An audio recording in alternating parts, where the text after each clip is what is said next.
È finita Stranger Things.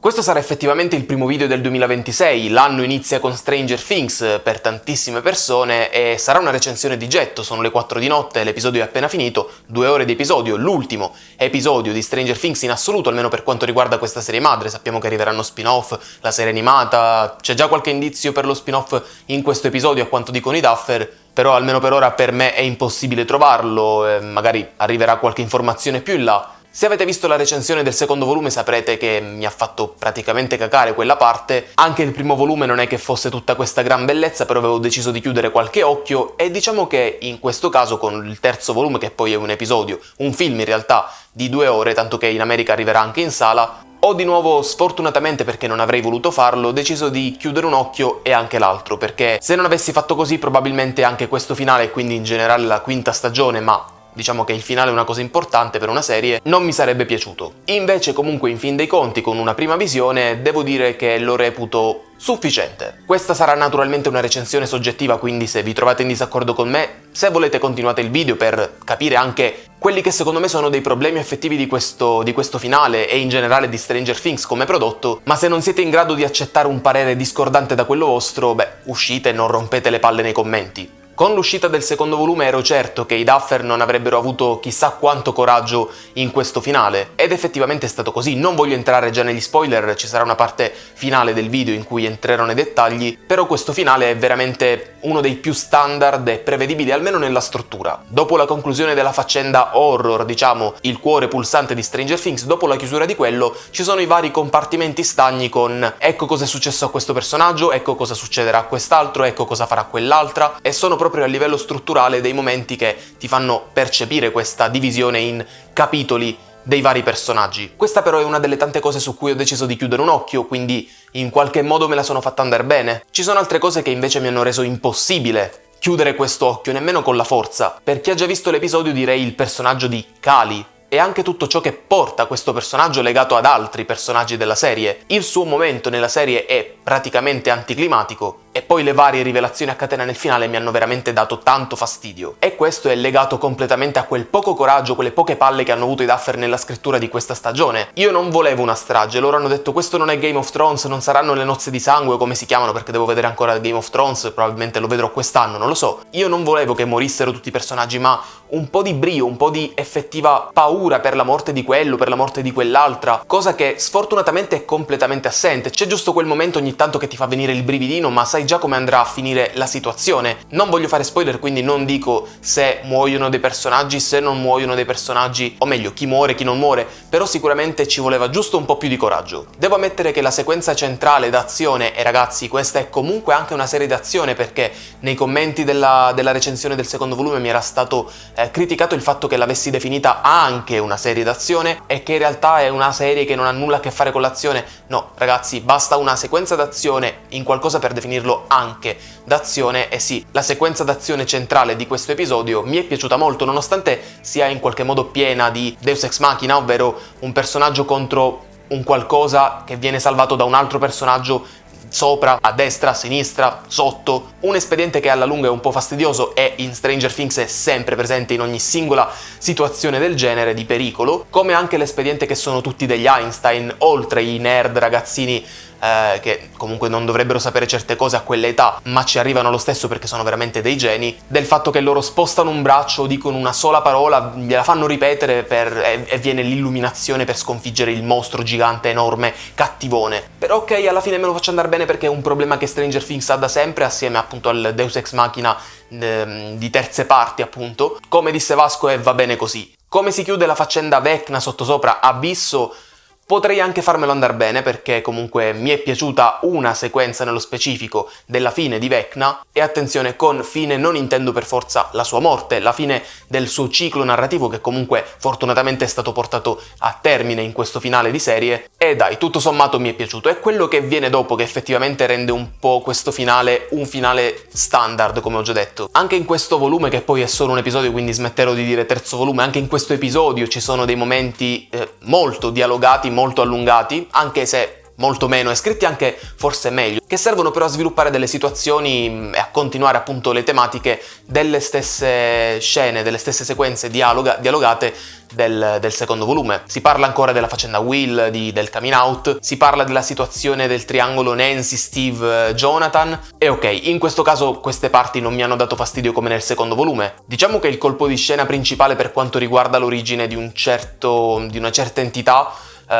era prevedibile, ma credo che comunque questo sia un enorme problema dovuto semplicemente allo spettacolo teatrale, di cui ho già avuto modo di lamentarmi nella recensione del secondo volume, con altre cose che mi sono comunque andato a cercare in qualche modo, perché le teorie sono a cercare, che poi compaiono su TikTok per esempio, quindi fino a un certo punto mi sono andato a cercare, però avere delle cose anticipate attraverso le teorie non è sicuramente un problema della serie. Ecco, per chi ha visto l'episodio, quella cosa mi è piaciuta. Ora, i Duffer possono dire quello che vogliono, io sono abbastanza certo che tutta questa situazione da Vecna in poi, abisso, ponte, il mondo della mente, bla bla bla, non era nella loro mente fin dall'inizio, assolutamente. Ho avuto anche modo di parlare con altre persone riguardo questa cosa e dicevano ma quel posto lì dove sta Vecna all'interno dell'abisso si vede in un poster della prima stagione, quindi era veramente tutto previsto. No, semplicemente magari per rendere questa illusione più credibile del fatto che fosse tutto previsto fin dall'inizio, hanno visto quel poster nella prima stagione e hanno detto possiamo usare questa struttura per questa base di Vecna nell'abisso. Uno degli esempi, perché è una cosa che succede per tante cose di questa quarta e quinta stagione. È tutto previsto perché quest'altra cosa si è vista nelle altre stagioni. No, sono stagioni uscite prima, quindi possono prendere spunto da quelle cose viste nello sfondo, dette per sbaglio, e portarle in queste 2 ultime stagioni come se fossero cose della trama importanti. Però comunque un piccolo plauso ai Duffer, che sono riusciti un po' a rendere questa illusione credibile, questa illusione di concretezza nata fin dall'inizio, perché tanta gente pensa che realmente loro stessero pensando a tutto fin dalla prima stagione, quando palesemente non è così, perché ci sono tantissime cose che non tornano. Io sono anche convinto che non avessero idea dell'abisso come lo vediamo noi in questa stagione già a fine della quarta stagione, perché ci sono effettivamente delle cose che non tornano a livello narrativo e visivo. A fine quarta stagione, nelle varie rivelazioni di spiegoni che sono presenti anche in questa quinta, ma vabbè, sembra che Harry stia facendo delle cose e in questa quinta scopriamo tutt'altro. Anche il piano di Vecna sembra un po' cambiare da stagione a stagione, e quindi no, ragazzi, smettiamo di prenderci in giro, non era scritto tutto dall'inizio, magari c'era una piccola base di collegamento così, perché sì, Stranger Things era nata un po' con l'idea di miniserie, ma Netflix sappiamo che si lascia sempre le porte aperte, e ha fatto bene, perché Stranger Things è praticamente la serie più famosa attualmente in uscita, comunque è finita, però è una delle serie pop più famose nella storia della televisione, però era comunque nata come una miniserie, doveva essere una sola stagione, se non avesse avuto successo sarebbe finita lì. Poi comunque tecnicamente Stranger Things non è una serie Netflix come le altre. Soprattutto in quest'ultimo episodio non sto parlando solo della CGI, che è effettivamente molto buona, tanto da farlo sembrare davvero un film da cinema. Soprattutto in questo episodio ho visto anche una fotografia un po' più diversa da quelle Netflix, da quelle delle serie Netflix. C'è un po' più di lavoro di luci, non sono tutti illuminati, tutti aperti come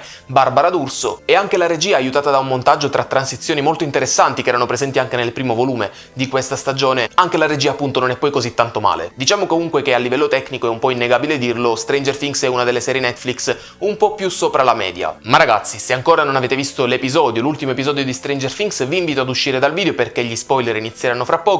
Entrerò nei dettagli dicendo tutte le cose che non mi sono piaciute e le cose che invece mi sono piaciute un po' di più. Fatemi sapere cosa ne pensate con un commento qui sotto. Per quanto mi riguarda, la quinta stagione sfortunatamente è una delle stagioni peggiori della serie, e è un peccato perché effettivamente è l'ultima e non mi ha convinto più di tanto. Tutti i nodi vengono un po' al pettine, di conseguenza i vari problemi che sono stati presentati in 4 stagioni, in una quinta stagione che deve essere conclusiva, sono più evidenti, molto più evidenti. Ma ragazzi, se non avete visto l'ultimo episodio vi invito ad uscire dal video perché gli spoiler inizieranno tra 3, 2, 1... La prima cosa di cui voglio parlare è appunto la sequenza di Kali, di Otto, che, muore. In realtà non muore in quel momento, però oltre a una battuta, secondo me, metacinematografica che cringe un botto, sapendo che praticamente quasi tutti i fan di Stranger Things odiano quel personaggio, oltre a quella battuta è proprio una sequenza anticlimatica, cioè cambio di inquadratura, lei è già terra morta, che poi scopriremo che in realtà no, a quanto pare morirà con l'esplosione di quel, anche quello è un Deus Ex Machina, quel robot lì in stile Dark che fa esplodere tutto il sottosopra. Morirà lì perché lei sarà veramente tanto utile a presentare uno degli espedienti meno coraggiosi della storia della televisione. Mi sembrava tanto strano che finalmente i Duffer avessero deciso di far schiattare 11. Praticamente sto personaggio serve letteralmente solo a questo in questa stagione, nient'altro. Non sapete quanto mi ha dato fastidio la parte in cui Mike dice «No, non posso raccontare la storia della maga, non almeno quella vera», e inizia a raccontare cosa è successo realmente in quel momento. Che poi tutte le storie che aveva raccontato prima, in cui fa vedere effettivamente ok, Will si sta fidanzando con un tizio, Lucas e Max vivono felici, si stanno innamorando sempre di più, Dustin incontra Harry, chi è Harry? Steve volevo dire, quando vuole. Tutto questo mi era comunque piaciuto e poi arriva ad 11 con questa rivelazione percepita come codarda, almeno da me, riguardo il personaggio di 11, Vecna. Parliamo di Vecna. In quest'ultimo episodio viene denotata ancora di più una cosa che era un po' prevedibile, ovvero che Vecna era molto sottomesso al Mind Flayer. Questa è la vera forma del Mind Flayer, non so perché si presentava così, se lui in realtà era così, molto più simile alla reincarnazione che avevamo nella terza stagione. Comunque anche Vecna, Harry, Uno, Mister Cos'è, è una vittima. Meno vittima di Will, perché comunque lui, al contrario di Will, ha deciso di abbracciare questo suo lato oscuro dopo il contatto con quella pietra proveniente dall'abisso. In teoria non ricordo bene